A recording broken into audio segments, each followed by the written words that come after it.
Imagine que usted vive en una aldea junto con otras personas y que esa aldea recurrentemente es atacada por delincuentes, por vándalos extranjeros.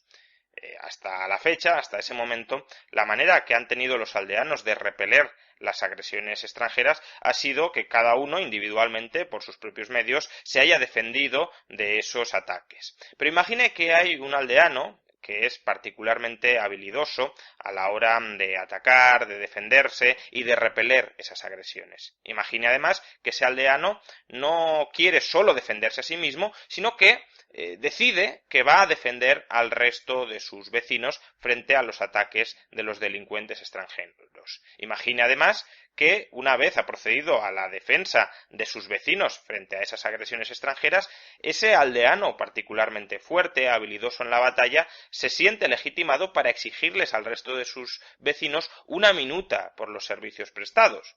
Pero imagine no solo eso, sino que una vez han cesado completamente las amenazas y las agresiones desde el extranjero, ese vecino, por el hecho de haber protegido al resto de sus conciudadanos en un momento pretérito, se sigue sintiendo legitimado para continuar recolectando esa minuta por los servicios prestados en el pasado al resto de los vecinos. No solo eso, imagine que además ese ciudadano se considera también legitimado para imponerles a los distintos vecinos qué libros deben leer, a qué empresario deben comprarle la comida, en qué condiciones deben firmar los contratos entre ellos, en qué condiciones deben contratar a un trabajador.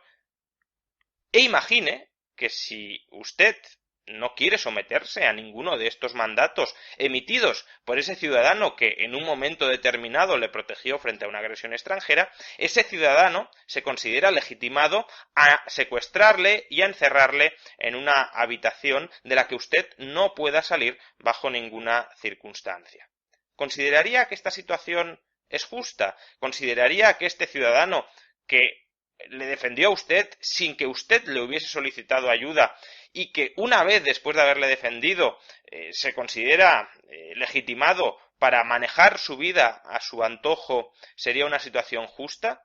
¿Considera que es justificable la actitud de este ciudadano y la actitud del resto de ciudadanos de tener que obedecer los mandatos y las órdenes que éste emite? Pues esta es la cuestión que en esencia intenta resolver el filósofo estadounidense Michael Huemer en su último libro, El problema de la autoridad política. Aprovechando que los compañeros de Catalepsis han arrancado con la traducción de la primera parte de esta obra, de la parte donde se resume la tesis filosófica de Michael Huemer, vamos a empezar con una serie de vídeos donde resumiremos, sintetizaremos las principales conclusiones que alcanza Huemer. Y lo primero que debemos plantearnos, lo primero que debemos contestar es ¿qué es la autoridad política? ¿Existe la autoridad política? Ese será nuestro punto de partida a partir del cual reflexionaremos en los próximos capítulos del libro.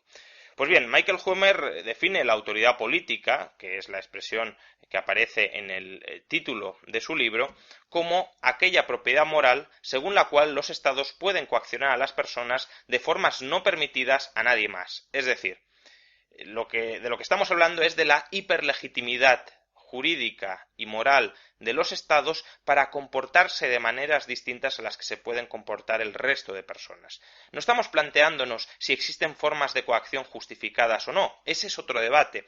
Lo que nos planteamos es si existen formas de coacción justificadas, ¿esas formas están justificadas para todo el mundo o solo para los estados? Es más, el hecho de ser un estado permite, por el mero hecho de serlo, justificar coacciones que están vedadas, que están prohibidas para el resto de las personas?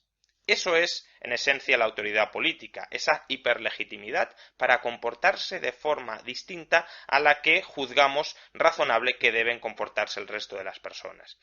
Esta hiperlegitimidad, esta autoridad política, se divide, por tanto, en dos facetas que son dos caras de la misma moneda. La legitimidad política, el derecho de un Estado a gobernar a su población usando la coacción, y simétricamente, la obligación política, es decir, la obligación de esos ciudadanos a ser gobernados, a obedecer y a aceptar la coacción que procede de su Estado, que procede de su gobierno.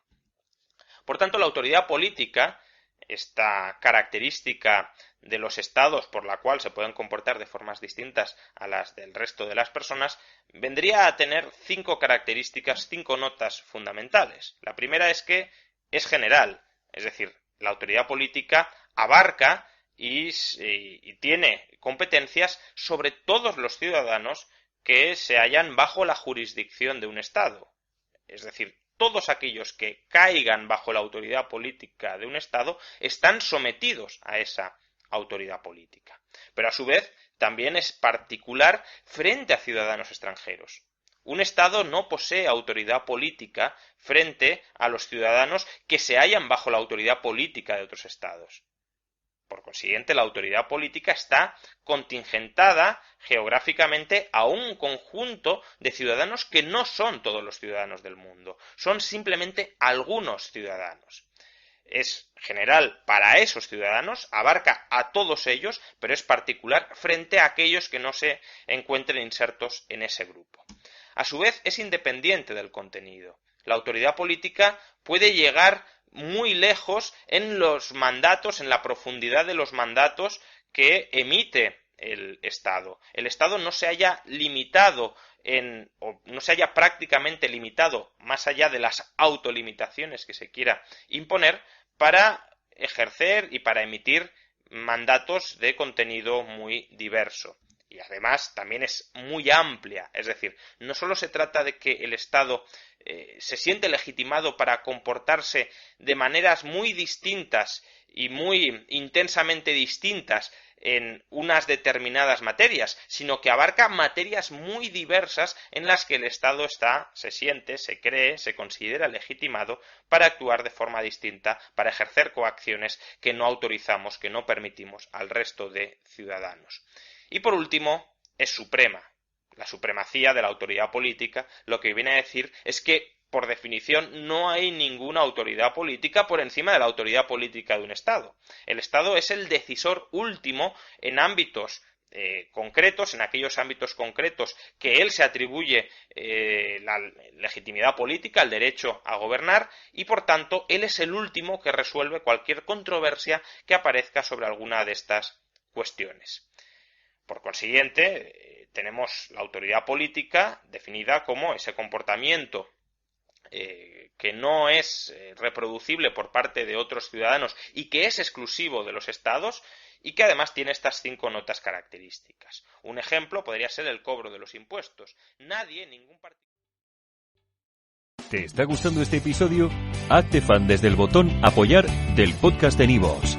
Elige tu aportación y podrás escuchar este y el resto de sus episodios extra. Además, ayudarás a su productor a seguir creando contenido con la misma pasión y dedicación.